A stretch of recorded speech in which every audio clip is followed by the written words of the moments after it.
ঢাকার রাজনীতির আকাশে যেন হঠাৎ করেই এক অচেনা ঝড় নেমে এলো। বছরের পর বছর ধরে জমে থাকা ধোঁয়াশা, অনিশ্চয়তা আর জাতির ভেতরে চাপা অস্থিরতা মুহূর্তের মধ্যে থমকে গেল এক বিস্ফোরক ঘোষণার মাধ্যমে।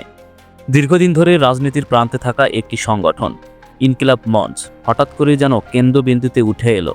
তাদের উচ্চারিত বক্তব্য কোনো সাধারণ রাজনৈতিক ঘোষণা নয়, এটি ছিল একটি সময়ের সমাপ্তি আর নতুন যুগের সূচনার বার্তা।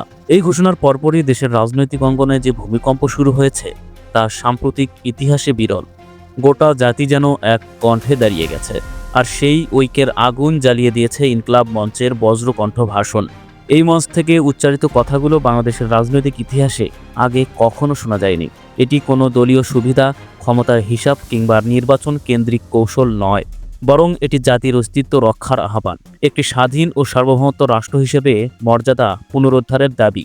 এই ঘোষণার মধ্য দিয়ে ইনকিলাব মঞ্চ এমন এক সত্যকে সামনে এনেছে যা এতদিন আড়ালে ছিল। এই বিপ্লবী ডাকের মুখ্য রূপরেখা স্পষ্ট করেছেন ইনকিলাব মঞ্চের অন্যতম শীর্ষ নেতা শরীফ ওসমান হাদী। তিনি ও তার সহযোদ্ধারা যেন বাংলাদেশের রাজনীতির আসল মুখোশ খুলে ফেলতে সক্ষম হয়েছেন। যে রাজনীতি এতদিন কূটকৌশল, প্রোপাগান্ডা আর বিভ্রান্তির আড়ালে লুকিয়েছিল, সেই প্রকৃত রাজনীতিকে প্রতিষ্ঠা করতেই তারা সামনে আনছেন এক নতুন দিগন্ত, যার নাম দিয়েছেন নতুন বাংলাদেশি যুদ্ধ। এই যুদ্ধের মধ্য দিয়েই দেশ দাঁড়িয়ে গেছে আরেকটি বিপ্লবের দোরগোড়ায়, যা এখন আর কল্পনা নয়, দৃশ্যমান বাস্তবতা। কিন্তু এই বিপ্লবের ভিত্তি কি? এখানেই লুকিয়ে আছে মূল বিস্ফোরণ। ইনকিলাব মঞ্চের ঘোষণাগুলো এতটাই সাহসী যে শরীফ ওসমান হাদী নিজেও একে অভূতপূর্ব বলে আখ্যা দিয়েছেন। তাদের সরাসরি দাবি, যদি শরীফ ওসমান হাদীর ওপর হামলাকারীরা ভারতের দূতাবাসে আশ্রয় থাকে, তবে বাংলাদেশের ভারতীয় দূতাবাসের কার্যক্রম বন্ধ করে দিতে হবে। এটি কোনো আবেগী হুমকি নয়, এটি একটি স্পষ্ট ঘোষণা। অতীতে বহুবার ভারতীয় দূতাবাস ঘেরাও হয়েছে, মিছিল হয়েছে, স্লোগান উঠেছে, কিন্তু এমন স্পষ্ট ভাষায় কখনো কেউ বলেনি সরকার চাইলে দূতাবাস বন্ধ করতে পারে। কিন্তু ইনকিলাব মঞ্চ বলছে, জনগণকে সঙ্গে নিয়ে তারা নিজেরাই এটি বন্ধ করবে।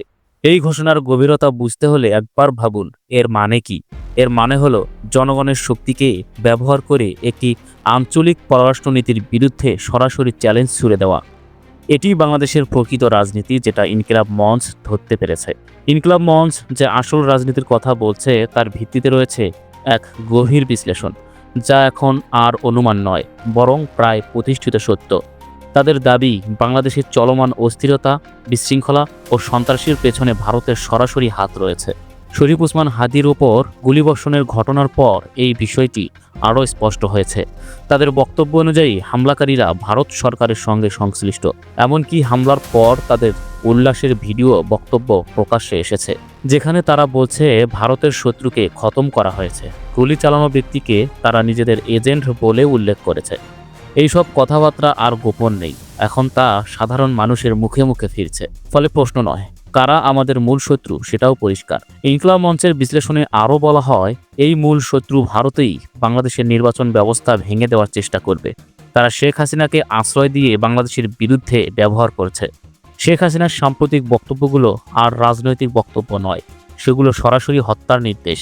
তিনি দলীয় নেতাকর্মীদের বিএনপি জামাত হত্যা করতে উস্কে দিচ্ছেন, আর এসব কিছুর পেছনে রয়েছে ভারতের প্রত্যক্ষ মদত।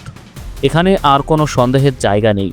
এই প্রেক্ষাপটে ইনকিলাব মঞ্চ আরেকটি গুরুত্বপূর্ণ বিষয় সামনে এনেছে, যা দীর্ঘদিন ধরে রাজনীতিকে বিভক্ত করে রেখেছে। তারা বলছে, বিএনপি জামাতকে রাজাকার বলে গালি দেওয়ার যে সংস্কৃতি, তার উৎসও ভারত। কে এই বিভাজনের শিক্ষা দিয়েছে? কে এই বিষ ছড়িয়েছে? ইনকিলাব মঞ্চের মতে এই বিভেদের বীজ বপন করেছে ভারত। বিএনপি নিজেরা এই কাজ করেনি। এর অর্থ একটাই, শরীফ ওসমান হাদীর উপর হামলা, নির্বাচন বানচালের ষড়যন্ত্র, বিশৃঙ্খলা, সন্ত্রাস, বাসে আগুন, সব কিছুর পেছনে রয়েছে ভারতের প্রত্যক্ষ মদত। তারা আওয়ামী লীগের কিছু নেতার মাধ্যমে টাকা ও অস্ত্র সরবরাহ করছে। এমনকি চট্টগ্রামের একজন জামাত নেতা প্রকাশ্যে স্বীকার করেছেন, ভারত থেকে বস্তায় বস্তায় টাকা ও অস্ত্র আসছে।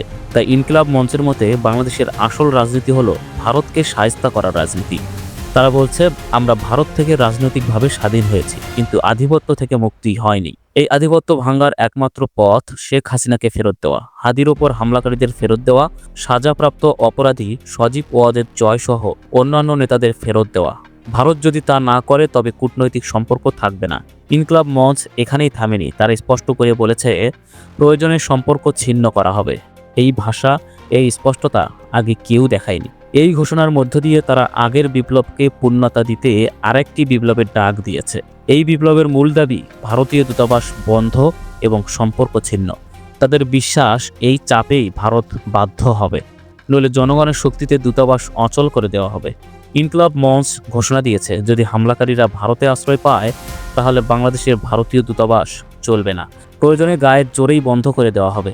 এটা হবে চূড়ান্ত শত্রুর বিরুদ্ধে বাংলাদেশি যুদ্ধ। এই ঘোষণার পর প্রশ্ন উঠেছে, বিএনপি কি এই লড়াইয়ে থাকবে?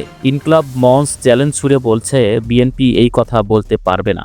তাদের মতে শেখ হাসিনার ফাঁসির প্রশ্নে তারেক রহমান যেখানে চুপ, সেখানে ভারতের বিরুদ্ধে কথা বলবে কিভাবে?